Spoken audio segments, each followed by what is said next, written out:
Assalamualaikum warahmatullahi wabarakatuh. Selamat pagi, siang, sore, maupun malam bagi yang menonton. Terima kasih kepada Ibu Najihatul Faridi sebagai dosen pengampu mata kuliah Etika Bisnis dan Profesi yang telah memberikan kami kesempatan untuk mempresentasikan hasil diskusi kerja kelompok kami. Perkenalkan, saya Khalid Fatur Rahman sebagai moderator yang akan memandu jalannya presentasi kali ini. Kami dari kelompok 4 akan mempresentasikan hasil diskusi kerja kelompok kami mengenai etika dan teknologi dalam bisnis. Saya tidak sendiri, saya ditemani oleh teman kelompok saya, yaitu yang pertama Friska Amanda, yang kedua Imelda Agustina Boru Siregar, yang ketiga Irfan Zulfikar, yang keempat saya sendiri, yang kelima Lucia PTG, dan keenam Saksena Amanda Arafah. Baiklah, langsung saja kita masuk pada materi pertama mengenai etika dan teknologi dalam bisnis yang akan disampaikan oleh Irfan Zulfikar. Apa itu etika? Menurut KBBI atau Kamus Besar Indonesia, etika dalam ilmu tentang apa yang baik dan apa yang buruk dan tentang hak dan kewajiban moral atau akhlak. Jadi, secara keseluruhan, etika dan teknologi dalam bisnis adalah tentang bagaimana perusahaan beroperasi dengan cara baik dan benar sambil memanfaatkan alat dan sistem modern untuk mencapai tujuan mereka. Penggunaan AI dalam teknologi dan bisnis. AI diartikan sebagai kemampuan komputer atau mesin untuk berpikir dan belajar seperti manusia. Bayangkan jika komputer bisa memahami percakapan kita, mengenali wajah kita, atau bahkan membantu kita membuat keputusan. Contohnya, ketika kita menggunakan asisten virtual seperti Siri atau Google Assistant, mereka bisa menjawab pertanyaan kita, memberikan rekomendasi, atau mengatur jadwal. Itu semua adalah contoh dari AI. Jadi, secara sederhana, AI teknologi yang membuat mesin bisa pintar berfungsi dengan cara yang mirip dan cara berpikir dan berinteraksi. Manfaat AI membantu menyelesaikan tugas dengan lebih cepat.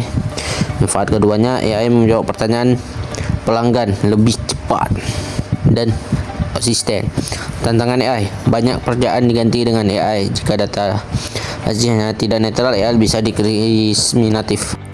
Nah, itu dia materi yang disampaikan oleh Irfan Zulfikar.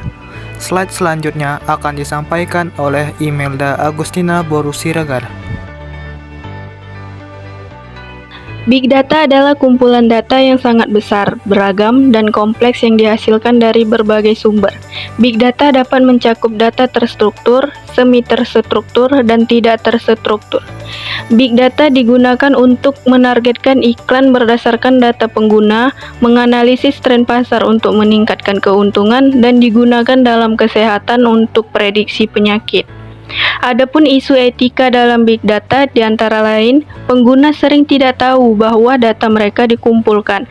Data bisa disalahgunakan untuk kepentingan politik. Contohnya, Cambridge Analytica, kurangnya regulasi yang jelas tentang bagaimana data digunakan. Nah, itu dia materi yang disampaikan oleh Imelda Agustina Boru Siregar. Dan slide selanjutnya akan disampaikan oleh Lucia PTG. Privasi dan keamanan data. Data adalah aset berharga. Banyak perusahaan mengambil data pengguna tanpa izin. Nah, di sini ada 3 contoh, yaitu yang pertama pelanggaran privasi. Data bisa disalahgunakan untuk kepentingan politik, contohnya Cambridge Analytica. Yang kedua, kurangnya regulasi yang jelas tentang bagaimana data mereka boleh digunakan. Yang ketiga, pengguna sering tidak tahu bahwa data mereka telah dikumpulkan. Nah, itu dia materi yang disampaikan oleh Lucia PTG. Selanjutnya akan disampaikan oleh Saksena Amanda Arafah. Isu etika dalam teknologi bisnis mencakup berbagai tantangan yang muncul akibat penggunaan teknologi seperti privasi data, keamanan informasi, dan dampak sosial dari otomatisasi. Di era digital, penting bagi perusahaan untuk memastikan bahwa mereka menggunakan teknologi dengan cara yang bertanggung jawab dan menghormati hak-hak individu serta nilai-nilai moral. Di zaman sekarang, teknologi makin canggih, tapi ada juga tantangan yang muncul, terutama soal etika. Perusahaan dan individu harus berhati-hati dalam menggunakan teknologi supaya tetap bertanggung jawab dan tidak merugikan orang lain. Berikut beberapa isu etika yang sering terjadi. Pertama, hoax dan disinformasi. Banyak berita palsu yang menyebar di media sosial. Kadang informasi ini dibuat sengaja untuk menipu atau manipulasi opini publik. Kalau kita tidak hati-hati, bisa jadi kita ikut menyebarkan sesuatu yang tidak benar. Kedua, deepfake. Deepfake ini teknologi AI yang bisa bikin video wajah dan suara seseorang terlihat nyata padahal itu buatan. Kalau jatuh ke tangan yang salah, bisa dipakai buat menyebar kebohongan atau mencemarkan nama baik orang. Ketiga, filter bubble, yaitu media sosial pakai algoritma buat menunjukkan konten yang sesuai dengan kesukaan kita. Akibatnya, kita cuma lihat info yang mendukung pandangan kita sendiri tanpa sadar kalau ada sudut pandang lain yang tidak muncul di beranda kita. Jadi, sesekali coba deh baca dari sumber yang beda biar tidak sempit sudut pandangannya. Nah, itu dia materi yang disampaikan oleh Saksena Amanda Arafa. Slide selanjutnya akan disampaikan oleh Friska Amanda. Pengaruh influencer terhadap media sosial. Influencer adalah seseorang yang memiliki pengaruh di media sosial, biasanya dengan jumlah pengikut yang signifikan. Mereka dapat berasal dari selebritas, blogger, youtuber, ataupun tokoh publik. Ada beberapa pengaruh influencer terhadap media sosial.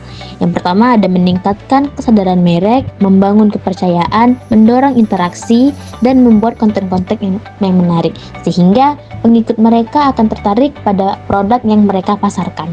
Nah, ada juga studi kasus pada influencer.